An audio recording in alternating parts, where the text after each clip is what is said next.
जय श्री राधे श्याम। जय जय श्री राधे श्याम। गोकुलवासी चले वृंदावन की ओर। श्री राधा रानी का संकल्प कैसे व्यर्थ जाता। हे वज्रनाभ, वृंदावन की कुंजों में भ्रमण करते हुए श्री राधा यही विचार करती, कृष्ण वृंदावन आ जाते। कृष्ण को वह वृंदावन आना ही चाहिए। आज ये मनोरथ श्री राधा रानी का पूर्ण हो रहा था। महर्षि सांडिल्य आज श्री राधा चरित्र को गति दे रहे थे। बाबा, आप कहाँ जा रहे हो? प्रातः ही तैयार होकर सकट में बैठकर जा रहे थे बृषभान जी। तब उनकी लाडली ने पूछा था, मेरी लाली, ब्रजपति नंद ने बुलाया है गोकुल में। सुना है बहुत उपद्रव मचा रखा है कंस ने। वहाँ पर बेचारे सब गोकुलवासी बड़ी दुखी हैं। वहाँ अब उनका रहना दूभर हो जा रहा है। अगर होगा तो मैं आज संध्या तक आ जाऊँगा। और सुनो राधा, आज तुम कहीं मत जाना। ठीक है। माथे को चूम लिया था बृषभान जी ने अपनी पुत्री का और चल दिए। बाबा जल्दी आना, जोर से बोली थी श्री राधा रानी। उस दिन गोकुल में सभा लगी थी। नवनंद वहाँ उपस्थित थे। अब गोकुल के प्रबुद्ध वर्ग भी थे। ब्रजपति नंद ने मुझे पहले ही बुलाया था, तो पहले मैं पुरोहित के घर रूप में वहाँ उपस्थित था। पूतना, फिर सकटासुर, तृणावर्त, कागासुर, और इतना ही नहीं, कल तो हम लोग डर ही गए। अर्जुन वृक्ष जड़ सहित उखाड़ गए थे। हमारी बेटी बहुएं नित्य पूजन करती थी उस वृक्ष का। वर्षों पुराना वृक्ष था वो। तभी दूसरा ग्वाला बोल उठा, अजी हमारे गोकुल का देवता था वो, और ना आंधी आई ना तूफान आया, जड़ सहित उखड़ गए। दो एक साथ खड़े अर्जुन के वृक्ष। अजी छोड़ो, छोटे से कन्हैया को बांध देंगे और उसने उखाड़ दिया, कोई विश्वास भी करेगा? पर मुझे तो लगता है कि गोकुल का अधिदेवता ही इस गोकुल को छोड़कर चला गया। हाँ, वो वृक्ष देवता ही था इस गांव का। गुरुदेव, आप कुछ बोलते क्यों नहीं हैं? ब्रजपति नंद ने मुझसे कहा। मैं कुछ सोच रहा था हे वज्रनाभ। मैं तो उन आह्लादिनी शक्ति की मनोरथ को जान रहा था। अब प्रेम लीला वृंदावन में ही होने वाली थी। आह्लादिनी अपनी ओर खींचने की तैयारी में थी। हमें ये गोकुल छोड़ देना चाहिए। मुझे गोल मोल बातों को घुमाने की आदत नहीं। मैं स्पष्टता कह दिया। पर हम लोग जाएंगे कहाँ? सब गोकुलवासियों ने आश्चर्य मेरी ओर ही देखा। गुरुदेव, इस गोकुल को हम छोड़ देंगे। आतंक के साये में हम अपनी संतति नहीं रख सकते। हम आपकी बात मानते हैं, पर गुरुदेव, गोकुल गांव छोड़कर हम कहाँ जाएं? हे वज्रनाभ, मैंने शांत भाव से सभी गोकुलवासियों के सामने ये नाम लिया, वृंदावन। आप लोगों ने नाम सुना होगा इस वन का। बहुत सुंदर वन है। प्रकृति ने मानो अपने आप को न्यौछावर ही कर दिया है इस वन में। वृंदावन सब गोकुलवासी एक दूसरे का मुंह देखने लगे। ये वन तो बरसाने के पास में पड़ता है ना? ब्रजपति नंद ने मुझसे पूछा था। हाँ, और आपके मित्र वृषभान की देख रेख में ही है। याद रहे ब्रजपति, सूर्यवंश है वृषभान, इसलिए उनसे ज़्यादा उलझने की कंस भी नहीं सोच सकता। आप ज़्यादा ना सोचें। संकट की इस घड़ी में आप अपने मित्र वृषभान को ही यहाँ बुलावा लिए। मैंने सारी बातें वहाँ समझा दी थी।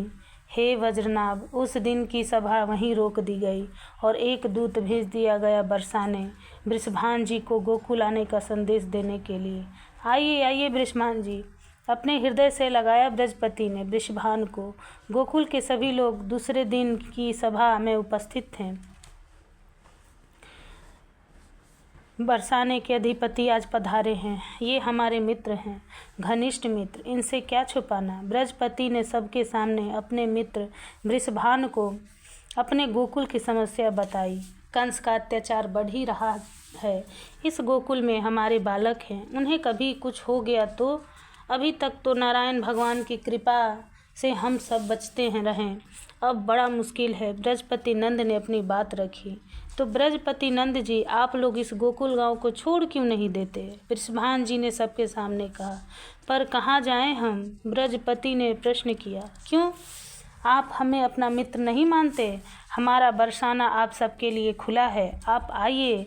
आप गोकुलवासी और हम बरसाना वासी मिलकर साथ साथ आनंद से रहेंगे। उदार मना बृषभान जी की बातें सुनकर ब्रजपति नंद ने प्रसन्नता व्यक्त की।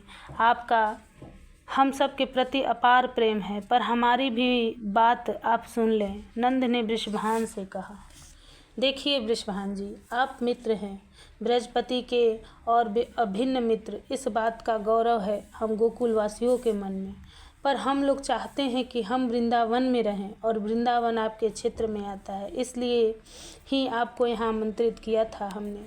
हे वज्रनाभ, मैंने बृषभान जी से ये बातें कही, पर आप लोग वन में क्यों रहेंगे? कितने उदार मन के हैं बृषभान। उन्हें अच्छा नहीं लग रहा कि बरसाने में इतने बड़े महल के होते और रातों रात में सुंदर सुंदर मकान भी बन जाएंगे, ये कहना है बृषभान जी का। नहीं, आप हमें वृंदावन में रहने की आज्ञा दें, हमारे लिए यही बहुत है। हम लोग हैं ही वन में रहने की आदि, फिर धीरे धीरे बना लेंगे आवास। सकट बैलगाड़ी है न सबके पास, उसी को सजा रहे हैं लोग।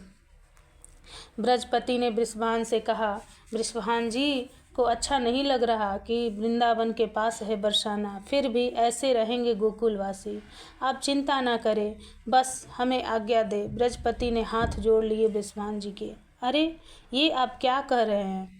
ऐसे ना करें, हृदय से लगा लिया ब्रजपति नंद को बृषभान ने। सब प्रसन्न हो गए। गोकुल से चलो वृंदावन की ओर, सबके सामने घोषणा हुई ब्रजपति के द्वारा।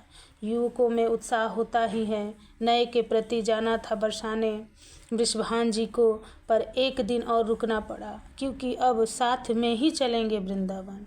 वहाँ सबको व्यवस्थित करके फिर बृषभान जी जाएंगे बरसाने।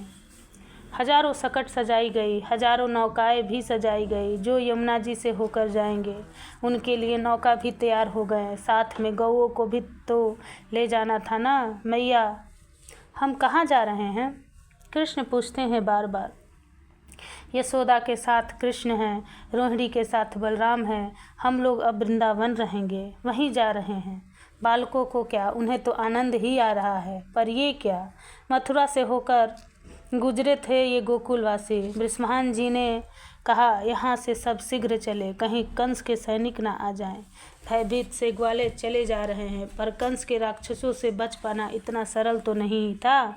कंस का मामा उसने देख लिया, वो चिल्लाया, गोकुलवासी गोकुल छोड़ रहे हैं और भाग रहे हैं, पकड़ो इन्हें, मार दो, यमुना में फेंक दो।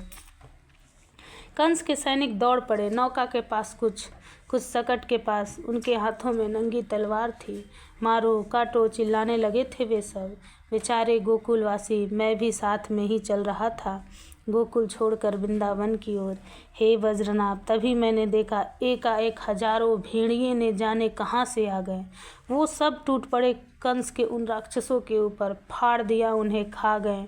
उन सबको पता नहीं कहाँ से आए थे ये, और चले भी गए। हे नारायण, आपने बचा लिया। ब्रजपति नंद ने राहत की सांस ली। ब्रजरानी यशोदा ने तो कन्हैया को छुपा लिया था अपने आंचल में। मैया, गए वो लोग? छुपे हुए कन्हैया बोल उठे, हाँ गए, पर अभी तो छुपा रहा, कहीं फिर आ गए तो। ब्रजरानी डर रही हैं।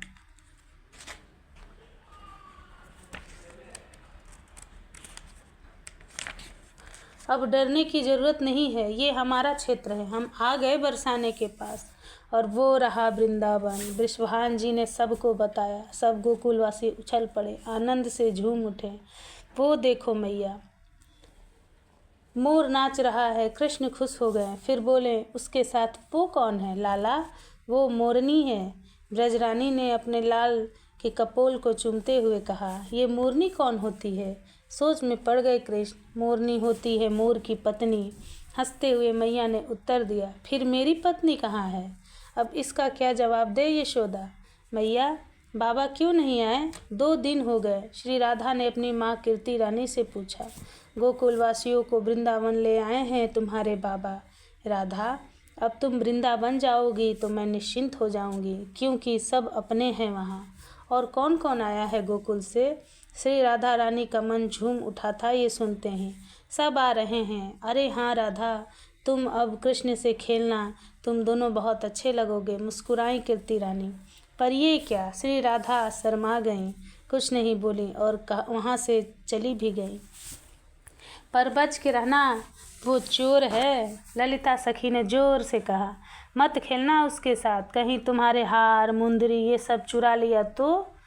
हट मुस्कुराती हुई अपने कक्ष की ओर भागी श्री राधा।